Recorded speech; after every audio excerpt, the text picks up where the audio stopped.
عن ابن عباس رضي الله عنهما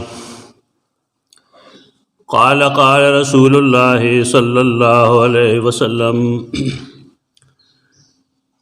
لما كان ليلة أسري بي وأصبحت بمكة فزعت بأمري وعرفت أن الناس مكذبيا فقعد معتزلا حزينا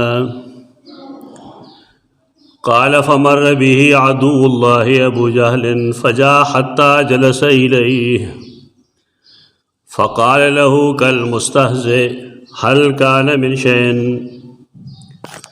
فقال رسول الله صلى الله عليه وسلم نعم. قال ما هو؟ قال إنه أسري بي الليلة. قال إلى أين؟ قال إلى بيت المقدس. قال ثم أصبحت بين ظهرانين.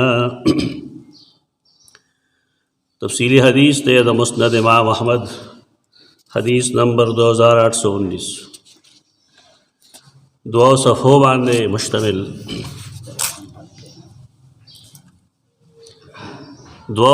باندے مشتمل اگت حدیث اور تعلق آغا مسئلے سرے کمچمون تیر جمع نمگڑے پریخی واخ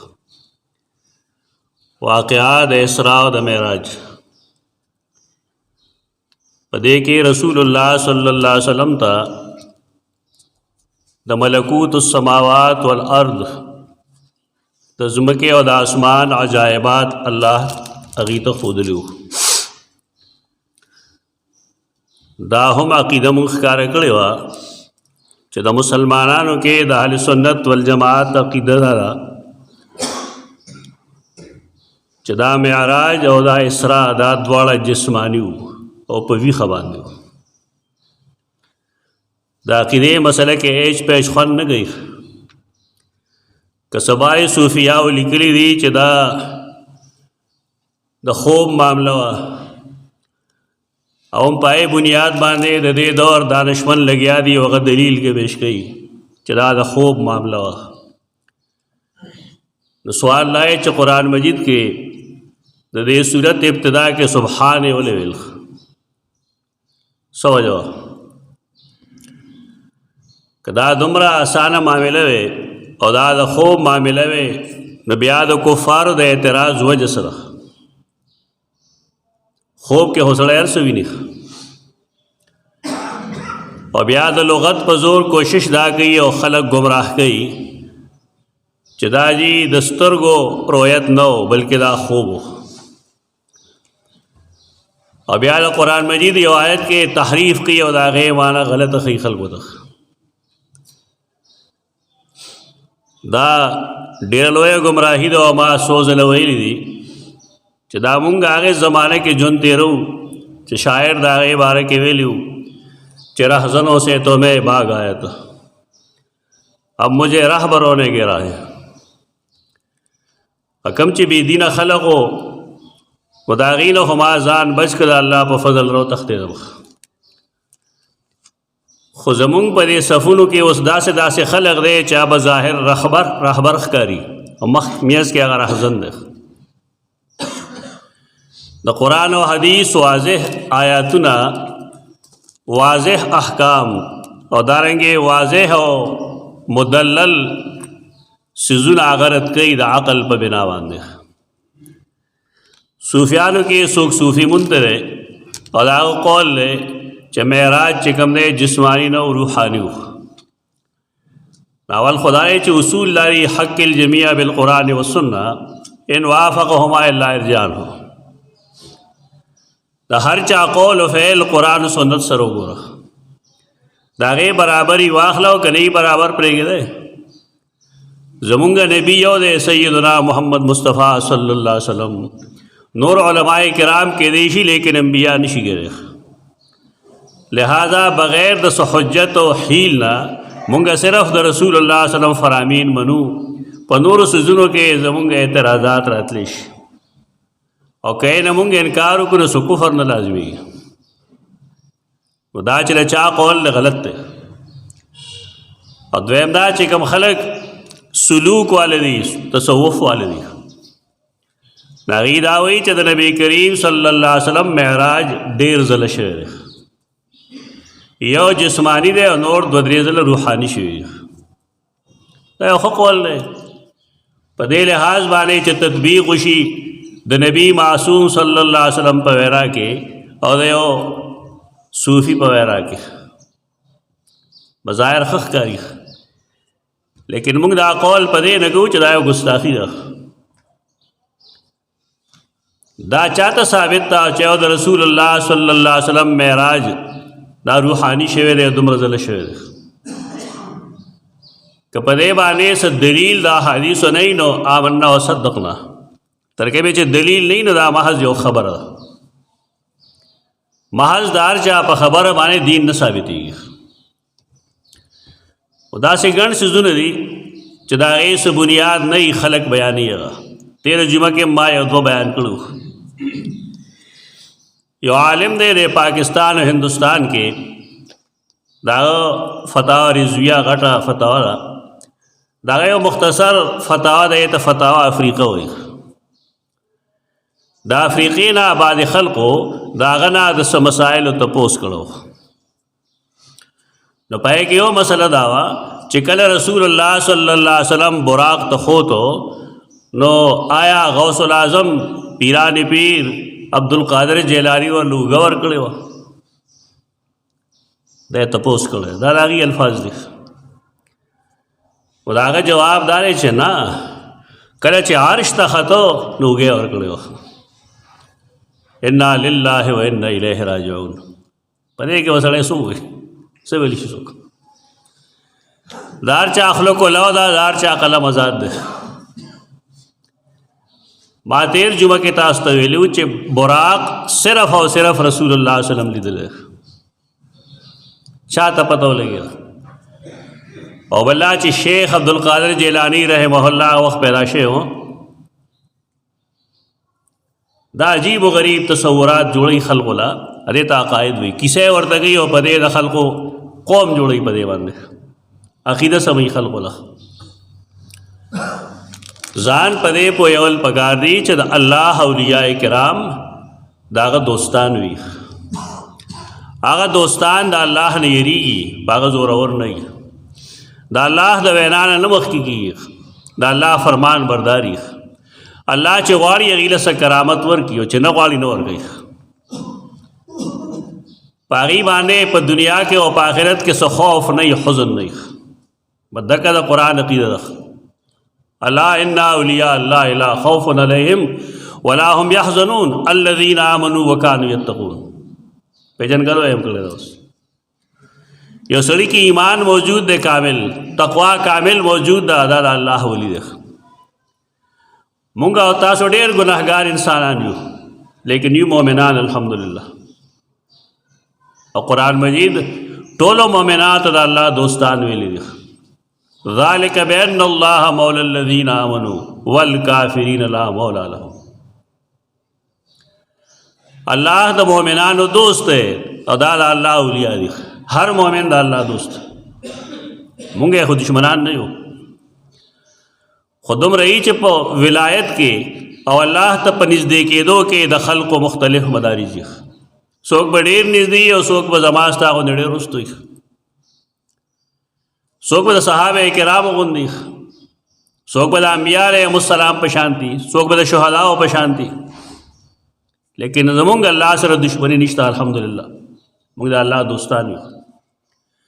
که یو سړی وي چې ما ولی نه دی لیدلی، دا غریب ولی پېژني نه. دی ولی هغه چاته وي چې هغه ټک په ټک رارسي. دی ولی هغه چاته وي چې میخې ودرېږي. دی ولی هغه چاته وي چې هغه بلاګانې لرې کوي. دا خو د خدایتوب صفات دي. پیران پیر شیخ عبدالقادر جیلانی رحمت الله تعالی علیه دا ډېر لوی ولی الله دی. موږ مخکې څو ځله ویلي دي، هر روزتین فی اخبار الدولتین کې ابو شاوه لیکلي دي چې د ده د لاش ډېره بې حرمتي کړې شوې وه، ډېر ظلم د سره کړی شوی وه.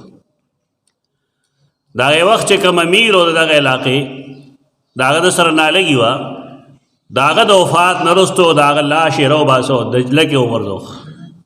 دریا برد او هغې سره یې بانه دا وکړه چې دا ځمکه چې کوم دا وقف ده خو داسې خلقو دپاره نه ده. سوال اوس دا دی چې پیران پیر رحمه الله دومره غټ غټ کارونه کولی شي، نو سوال دا دی چې هغه د خپل لاش حفاظت ولې ونه کړی شي؟ دا تاریخ کې لیکلي، منتظم کې ابن الجوزی دغه لیکلي، همدا واقعه ابو شامه لیکلی. د اولیاء کرامو سره دوستان ډېر کمی، دا څوک چې دوستی چغې وایي په دې کې هم ډېر کمی دی ورته رامدد شوی، دغه ته دی ولایت وایي. د هغه د 11مې د نوم پی ورکوي نو پای باندې ورته ولی وایي، په دې معنی نه وایي. ورنه د هغه کتابونه الفتح الرباني، الغنی لطالبي طریق الحق، دا یې راواخلي وګوري. ما ډېر ځله خبرې کړې دي په دې باندې. پنجاب کې هر سړی چې کوم دی غوث دستگیر چغې وایي، او پنجاب حکومت د پیران پیر رحمه الله په کتابونو باندې پابندي لګوله، نواز شریف دی لګوله. په الغنیا لطالبي طریق الحق باندې پابندي ده، دا به څوک نه ګوري. ولې عوام خو نه خبر دي ته وښایه که تاسو خو اولیاء منئ، ولې دا کتاب بند دی؟ بند په دې دی چې پای کې د روافضو کفریات لیکلي، د دې اقسام پکې لیکلي دي. نن کې یو سړی اهل تشیع او دارنګې د رفض اقسام ګوري او د هغې عقاید ګوري، هغه دغه کتاب کې لیکلي دي. علاج یې دا جوړ کړی دی چې راهې دې سړي کتابونو باندې بین ولګوه. دا څه طریقه ده؟ په علم بین نه لګوي خلک، علم سره خلک مکالمه کوي، بحث کوي ورسره. ستا اختلاف دی یو نظریې سره، خپل اختلاف منظر عام باندې راوله، د دلیل سره هغه ثابت کا چې کوم خلک پوهېږي کتاب به پخپله پرېږدي. دا د ملک عجیب و غریب کار خلکو شروع کړی، د جاهلانو معاشره کې کېږي داسې. بارکه خبره اخوانه وګدو، خو پیران پیر رحمت الله تعالی علیه دا خو ډېر رستو پیدا شوی دی، د کم ځای نه خبر دی، او دی هلته کې کم ځای و چې عرش ته خوت، او دا تا ته چارې چې عرش ته ختلی. تېره جمعه کې مونږ ویلي و چې دا دروغ دي. بعض مفسرین لا یشرک فی حکمه احدا ذیل کې لګي چې الله په خپل عرش کې په خپل حکومت کې څوک نه شریک دی. دا څه د حجرې کټ خو نه 400 پکې کېږي، نه چېرته دا چا د کور کټ دی چې څوک غواړي نو عرش ته رېخېږي. عجیب و غریب خبرې مشهورې کړې دي. دا معراج موږ مخکې نه خبره شروع کړې وه، د دې په کال کې م اختلاف دی، په میاشت کې م اختلاف دی، په ورځ کې م اختلاف دی. د دومره اختلافاتو باوجود خلکو 27 رجب چې کوم دی دا شب معراج مناول شروع کړی. تپوس ته کې ثبوت سره ثبوت مبوت نشته دی، بس پیغمبر سره د عشق دعوه کوه یو کار کوه بس. زمونږ دین دا د عشق په بنیاد نه ثابتېږي. زمونږ دین هغې لپاره 2 بنیادي څیزونه دي، قرآن و سنت. هغه اجماع چې د هغې څه بنیاد وي، او د مجتهد هغه اجتهاد چې د هغې په دې اصول ثلاثه کې څه بنیاد وي، دا د دې حجتونه دي. دا د شپو مناول، معراج النبی مناول، او هغې ته دومره سرکاري سطح باندې اهمیتونه ورکول، دا د مسلمانانو کار نه وي. دا که مسلمانانو کې څوک یا فساق فجاري، سم مسلمانان دا کارونه نه کوي، دا غلط څیزونه دي. خو همیش دپاره چې ګورې نو سرکاري سطح باندې د بدعاتو ترویج کېږي، دا همیش دپاره کېږي. عید میلاد هم چې چا جوړه وکړه کبوري، نو هغه ته هم د یو امیر او د یو بادشاه پشت پناهي حاصل وه. دې ملک هم دغه چلو د سیرت النبی په نوم باندې مجالس شروع شي نه پای کې سیرت نه د رسول الله صلی الله علیه وسلم، داغه د اخلاق او ذکر نه، داغه د عقاید او ذکر نه، داغه د تکالیف او ذکر نه، بلکې داغه د حسن جمال ذکر ہی. پیغام نہیں پائے گے، پیغام سیرت کی پخائش بیانولو کې پیغام نشته، او پائے گی جو سمره د قرآن تحریف کولی شي نا کوي تورې زلف دی واللیل دی، دا قرآن خندانه نه دی. واللیل اذا سجا چې قرآن وی نو آیا دا پیغمبر د زلفو قسم زلف ناری نه وي؟ ستا پښتو کې څه اصطلاح ده؟ اوږدو ویښتو ته زلف نه وي، زلف د ښځو ویښتو ته وي. داسې د پیغمبر د عشق او د مینې په نوم باندې دا قسمه او تبوتي کېږي او خلک په دې دوکه دي. دا مجالس د صحابه کرامو زمانه کې وو. سوال لای چې آیا د هغې مینه ډېره وه رسول الله صلی الله علیه وسلم سره او که زمونږ ډېره وه؟ خو زه حدیث بیانوم، خو زه افسوس دا چې پوره نشم بیانولی. صحابیه دا د هغې پلار مړ کېږي، د هغې زوی مړ کېږي، بې شمېره خلک یې مړ شي، او اواز پورته شوي چې په غزوه احد کې رسول الله صلی الله علیه وسلم شهید شوی دی. په منډه منډه را روانه ده، د هغې خلقو مینه د رسول الله صلی الله علیه وسلم. زما او ستا به څه مینه وي؟ موږ خو چې کله د نبي سنت په واده کې جاري کوو که نه، او په کور کې ښځه ووایي چې نه خلک خو داسې کوي، بیا زمونږ د ایمان پوس شي. ښځې ته موږ دا نشو ویلی چې نه د رسول الله صلی الله علیه وسلم طریقه وخپلو. دا د نوم خبرې دي، د نوم دعوې دي. په منډه راځي نو هغه سړی میلو شي ورته وایي ستا پلار مړ دی، وایي انا لله. د رسول الله صلی الله علیه وسلم باره کې راته ووایه. څوک ورته وایي خاوند دې مړ دی، زوی دې مړ دی، تره دې مړ دی، ماما دې مړ دی، هغه انا لله انا لله انا لله وایي. چا ورته وایي چې رسول الله صلی الله علیه وسلم ژوندی دی، هغه وایي زه یقین نه کوم، ارونیه حتی انظر الیه، ما ته وښایه هغه چې زه هغه ته وګورم. چې ویلي ده چې رسول الله صلی الله علیه وسلم ژوندی دی، نو ویې فرمایل کل مصیبت بعدک جللو، هر مصیبت ستا نه رستو چې کوم دی ډېر مختصر دی، هېڅ نه دی. مینه د هغې خلقو وه چې هغې هر څه رستو کول، لیکن رسول الله صلی الله علیه وسلم د هغه سنت، د هغه مخ ته کتل، هغه سره ملاقات ډېره ټول ناهم ګڼه. دا څیزونه د رسول الله صلی الله علیه وسلم صحابو نه دي کړي. دې وجې نه مفسرین دا الیوم اکملت لکم دینکم لاندې د ابن ماجشون قول لیکي، کوم چې هغه د امام مالک نه نقل کړی دی چې د رسول الله صلی الله علیه وسلم او صحابه کرامو په زمانه کې یو شی دین نه و، نو هغه نن دین نشي کېدی، چې دین نشي ویلی. دا رواجونه دي خلقو جوړ کړي.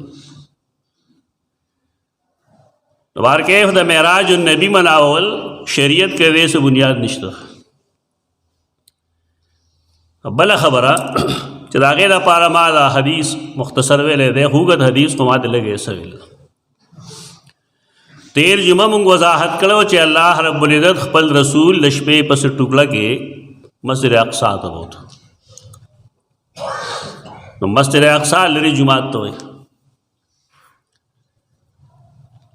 بعضې خلقو سره هغې تحریف د هغې فن وي، فن کار یې دغه چې بس تحریف وکړي. یو سړی و چې د هغه نوم دی غلام محمد پرویز، غلام احمد پرویز. هغه وی مسجد اقصی چې کوم دی دا د مدینې منورې جومات ته وایي. مسلمانان دې ته مسجد اقصی وایي. ته یو ادنا مسلمان راونیسه، ادنا هغه نه تپوس وکړه چې مسجد اقصی څه ته وایي. دا به څه وایي چې نبی کریم صلی الله علیه وسلم مسجد دا مسجد اقصی دی. دا داسې دروغجن خلک دی. او زمونږ دا نوې تعلیم یافته جماعت کې عالم ته نه کیني، ته ملا ورته وایي، دا ملا دی. او یو دا سړی چې د هغه سر ته پای کې هېڅ شی د رسول الله صلی الله علیه وسلم د اتباع نشته دی، دا خبره مني چې دا ټیک لګي چې دور کی مسجد، دور والی مسجد، دادا سے تحریفات کئی خلق دا اللہ پہ کتاب. رسول اللہ صلی اللہ علیہ وسلم چکل مدینه منوره ته نشپا وکر وزوه او داغی اول تلل دا مسجد نبوی تو او کنه دا قبا تو او بیا چکل آغی مدینه منوره ته لاړل نو آیا مسجد نبوی وو او دا سراسمانه دروازه بوته که د شپې بوته، دا دومره تحریفات د الله په کتاب کې کوي. زمونږ علماو قسم خوړلی دی چې د چا کتاب به نه ګوري، دی بس خپله کې ورننوت راځي ما سره فني کتابونه دي، د خپل عوامو له خیال وساتئ، دا د ګمراهۍ نه بچ کوي. د دې لاین ډېر غلط شوی دی، دی آغه ادارو ته رسائی کړې دا چې هلته علماو رسائی نه بیا خان دیم دی خلکو پورې چې دا جي 50 روپے سلوټ کوي خپل افسر ته تناسه پدې سترګې دې پټې کړې دي غلې کې نه قوم کم خوا روان دی ته دې سيزونه کې نه وته څوک سلوټ کوي ته چېرته سکول ته یا کالج ته یونیورسټۍ ته نه وته دروغ وایي خلک. زمونږ خو تر اوسه پورې ژوند د دغه ادارو کې تېر شوی دی او الحمدلله 80% پورې کامیابي وو. عقاید مو د خلکو واضح کړي دي، اعمال مو ټیک کړي دي، د هر باطل مو مقابله کړې ده بحمد الله تعالی، چرته باطل سر نه پورته کړ.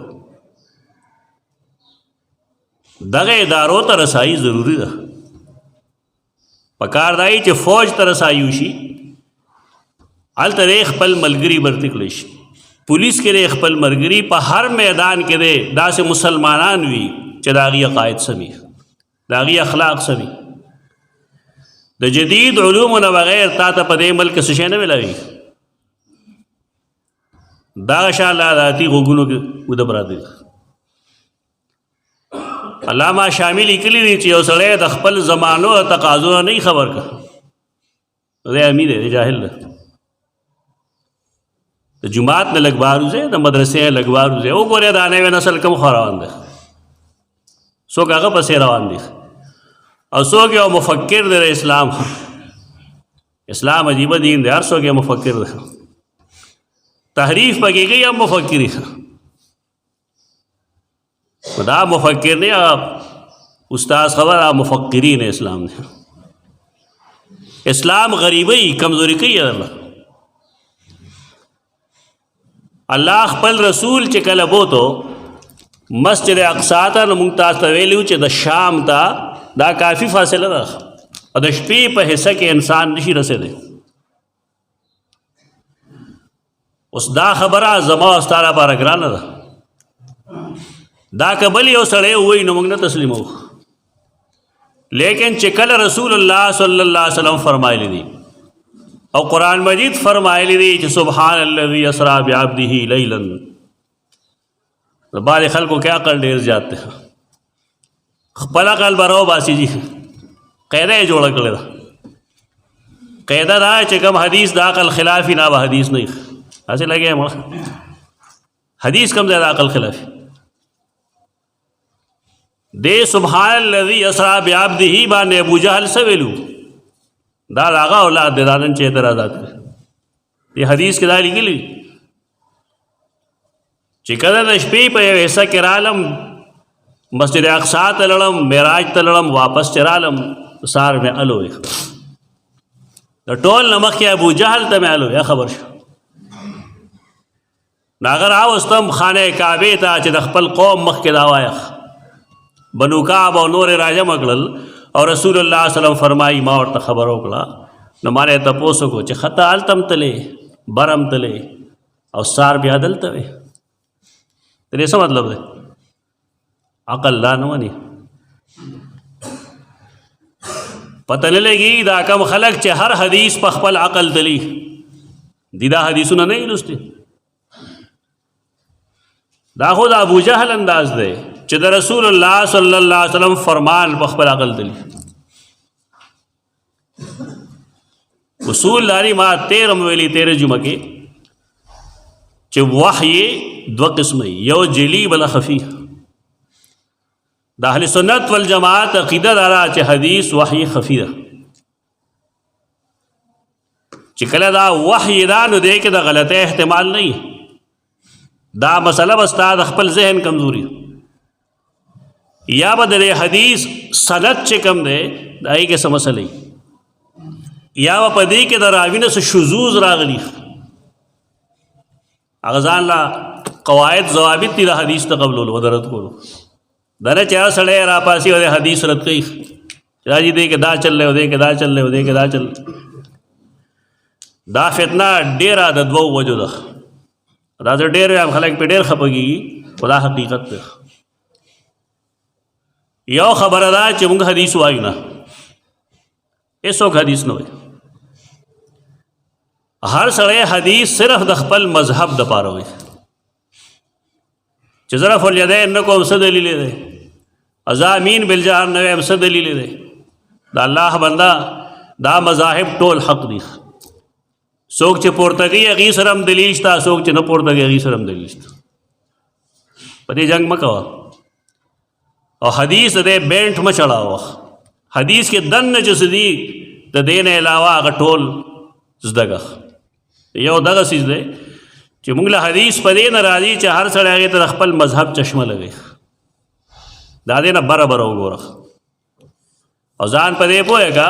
هغه د شان ورشاه کشمیری رحمه الله د مفتی احمد شفیع رحمه الله قول زبار بار وایم چې قیامت کې ستانه دا تپوس نه گئی دا کم باندې چې ته جنگ کې په قبر کې هم دا تپوس نه گئی. اور چې کله اجتهادي اختلاف دی نو الله ابو حنیفہ کو رسوا کرے گا اور نہ شافعی کو. قیامت پر ورځ الله نه امام ابو حنیفہ رسوا کوي او نه امام شافعی. په دې سره وخت راځي او بل عقیده هم لیکلی دی چې آیا زه دومره قلقلا خان یم چې د امام شافعي د علم جواب کوم؟ لږ ځان ته خو وګوره. او آیا امام ابو حنیفه زما د استدلال او زما تایید هغې ته محتاج دی؟ تاسو فضول څیز باندې وخت تېروئ. مذهب زده که، دلیل ورله زده که، بس خبره ختمه شو.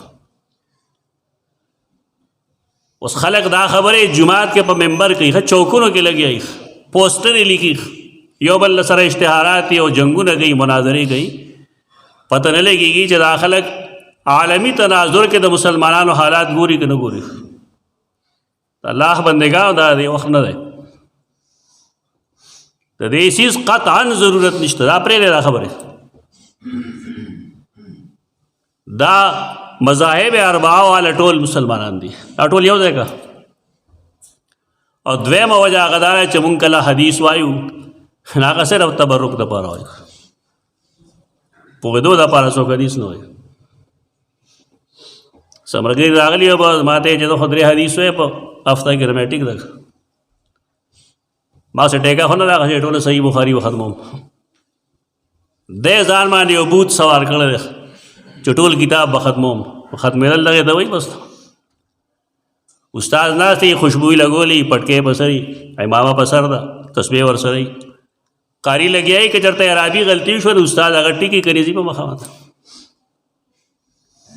په دې طریقه چې تا حدیث وایې ستا طالب علم به خورې پوه شي. سند نه بحث نشته دی، نه څوک دا ښیي چې دی کې دا راوي ضعیف دی. امام بخاري په دې دا اعتراض پکار دی چې هغه اعتراض وکړی شي، واضح کړی شي، د هغې جواب وښودلی شي طلباو ته. اظهر میرټي او کتاب لیکلی صحیح بخاري باندې، هغه دغه شان راویانو نه بحث کړی. ما بسې ملګري راځي کله ټلیفون کوي دې کتاب سره به څه کوو؟ زه ورته وایم چې څه کوی وکړئ ورسره. د حدیث علم خو تاسو شرمولی دی، بس صرف دې دپاره حدیث دی چې د احنافو دلیل سره د احنافو دلیل سره دی، تپوس نه کوي څوک. ما الحمدلله دې باندې کار کړی، تقریبا 46-47 پورې لیکچر یې ما په دې شته دی، نور مې هم خیال شته دی چې هغه ولیکم. خو بار کیف د رسول الله صلی الله علیه وسلم حدیث د خپل عقل په پیمانه تلل دا بنیادی گمراهی ده. دا ابو جهل کار ده، دا مشرکین مکه کارو. نن مسلمانان دا وایي چې ما کې عقل شته، وسه عقل اخو د سیدنا علی فرمان دی، اگر چې پورم خلق خان دی. سیدنا علی فرمایي چې که دین په عقل بناوي نو پکار داو چې زمونږ خپه په ځمکه لګي، نو چې مسه مونږ کولې د خپې په لاندې سم کولې. شریعت داوي چې کله سړی مسه کوي په خپه باندې کوي یا په موزه باندې کوي نو دی به د خپې په پاس حصه باندې کوي. عوام خو نه پوهېږي هغوی دواړه لاس لاندې کوي، دواړه دی ته وکړي. خو دا هزار ګناه هم د علماو په ذمه ده، ځکه دوی دا بنیادي مسایل نه ښیي. زمونږ عالمان د مسایلو ته نه دي وزګار، هغه نه د سر د مسې طریقه ښیي نه د عامې مسې طریقه ښیي، هېڅوک نه ښیي. بس کور کې نیا چې ورته کم مونځ خولی دی کم اودس بس هغې باندې پوهېږي لګیا دي. زمونږ ملګری وایي د قیامت په ورځ به ډېر بد حالي، خو زه به نه یم وزګار. پوه شو، فکر وکړئ د خپل قوم دي له د مسې چلم نه ورځي. مسه چې کوي د هغې طریقه دا چې دا د میاں درې ګوتې لوندې که بس، او دا د خپې په پنجه باندې کېده او دې ځای پورې راښکه بس مسه وشو. د دې لاس نه تاولی چې لاس یې تاوی. دا غلطي څه د علماو هم ده، خو 90% غلطي دا د عوامو ده. دی عالم خواله ورځي نه نو دی به دوڼه مار سره ناست دي چې کیسه ورته کوي یو غر په بل غر باندې ږدي، د هغه په خبرو نه پوهېږي، سره به ډېر. چې کوم سړی ورته ایمان ښیي، نیغه لار ښیي، اتباع د سنت ښیي، هغه باندې نوم یې ښه چې دا جي پلانې دی. هېڅ پلانې نه دی، سیده ساده مسلمان دی. کفارو چې کله دا اعتراضات وکړل نو حدیث کې راځي رسول الله صلی الله علیه وسلم فرمایي کربت قربتن، زه دومره غمجن شوم، دومره تکلیف راته ملو شو چې د دې نه مخکې بعد دومره تکلیف چېرته نو ملاو شوی. ولې هغوی ما تپوس وکړو چې بیت المقدس کې څو ستنې دي، څو دروازې دي پکې؟ ستا د جومات ته څومره موده شوی چې ځای راځی پکې؟ تاسو ته پته شته چې څو دروازې دي؟ شمېري څوک؟ کړکۍ څوک شمېري چې یو کړکۍ، دوه کړکۍ، درې کړکۍ؟ دا د کمقلو خلقو ګاري. ما سره ملګری حج کې ملاو شو، یو ورځ نه و ټوله ورځ ماښام چې راغی ډېر ستړی شوی مې. ولې ایمانا د مسجد حرام دروازې شمېرلې، مې ډېره توره دی کړه. تا را پیسې دې لپاره لګولې، دا د اوزګارو خلقو کار ده. هندوه مثال لیکه اوزګار یې وزه کوي نو ته ټایم ملو شي دی له په دې باندې ګرځي بیت الله دی که څه ثواب دی؟ ثواب دی که چې دغلته لاړ شه طواف وکړه، هلته کې 2 رکعاته لمونځ کوه، ته بار څه کوې چې ګرځې؟ اوس رسول الله صلی الله علیه وسلم د دې ځای زمانې پیرانو ته خو پته لګي که چې دې سړي باندې قبر کې عذاب ده. د دې کشف کیږي، کشف په دې کشف د مولانا رشید احمد لدھیانوی یو کیسټ ما اورېدلو، چېرته پیدا کړه ځان له. هغې وی عجیبه خبره ده، اکثرو خلکو ته کشفونه په باتروم کې کېږي، یعنې دا وي شیطاني سوزونه. دا د پیرۍ یا د مریدۍ علامت نه دی، دا هېڅ علامت نه دی. کشفونه خو د هندوانو ته هم کېږي، دا یو تجربه ده. بس وشي خلکو ته،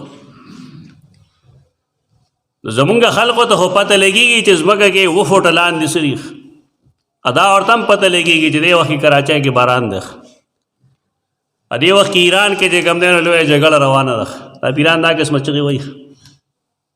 د دیار خان زموږ یو کیسه کوي، هغه نه بیا اوره دا دلته هم بلا شي خلق ده، اوه لاهور کې لوی قتل روان ده، و دی وی جګم ته پټ کو نو بیا ورپسې ګرځېده چې جګ څه شی ده. دا دوکې کوي خلقو سره د الله بندګانو. رسول الله صلی الله علیه وسلم ژوندی نبی دی، هغه وی دي مانه دا تپوس وکړه، زه بس چل کوم اوس. الله رسول الله صلی الله علیه وسلم ته بیت المقدس ښکاره کړ. هغه عالم الغیب نه و، دا ګپ شپ لګی چې مرید ته پیر ته د خپل مرید په کور کې چرګ چرګوړه ښکاري. دې څه مطلب دی چې ستا مال او دولت ټول ما ته معلوم دی، زما خپو کې واچوه. د دې ډېره ګنده ګنده عقیدې دي. نو بار کیف رسول الله صلی الله علیه وسلم فرمایي کرب تو قربتن، او د دې نه مخکې زه چرې دومره تکلیف کې نوم پېښ شوی. هغې به چې کم سوال کو نو الله به ما ته هغې زه ښودله او ما به هغه شمېرله او هغې ته به مې ویښ. اخر کې تر دې پورې چې د هغې یو قافله ما لیدلې وه، هغې ته ما هغه وویل چې فلانکې قافله ستاسو فلانکي ځای وه. څو ورځې پس چې هغې رالل نو هغې وویل چې مونږ په دې ټایم کې فلانکي ځای کې وو. دا ټول د علم خبرې دي. کفار په دې باندې پوه شو چې دا سړی واقعي تللی دی معراج ته او د اسراء ته هم تللی دی. ایمان یې راوړو؟ ایمان یې نه یې راوړه. د بعضې خلکو خیال دی چې علم ډېر راشي نو ایمان پکې ډېر لوی عالم به لیکن بدترین کافر به دا ولې هغه علم د دې لپاره نه چې زه په الله وپېژنم، هغه علم د دې لپاره نه چې زه په رسول وپېژنم، زه په خپل عمل سم کړم، بلکې دې لپاره چې زما نوم وشي. د دې وجې نه ابو جهل دی او دا خلک د ایمان نه راوړه. په دې پوه شو چې دا رسول بالکل حق دی. نو قرآن د هغې وجه ویلې ده چې ان الذین کفروا، کم کسان چې هغې کفر کړی دی نه مني خبره، سواء علیهم، هغې په باره کې برابر ده، ستا یې رول هغې له او ستا نه یې رول هغې له. لا یؤمنون، هغې ایمان نه لري. دا یې وجه ده. کفر یې کړی دی، د کفر علاج نه کوي، ایمان نه راوړي او د هغې په نتیجه کې ختم الله علی قلوبهم.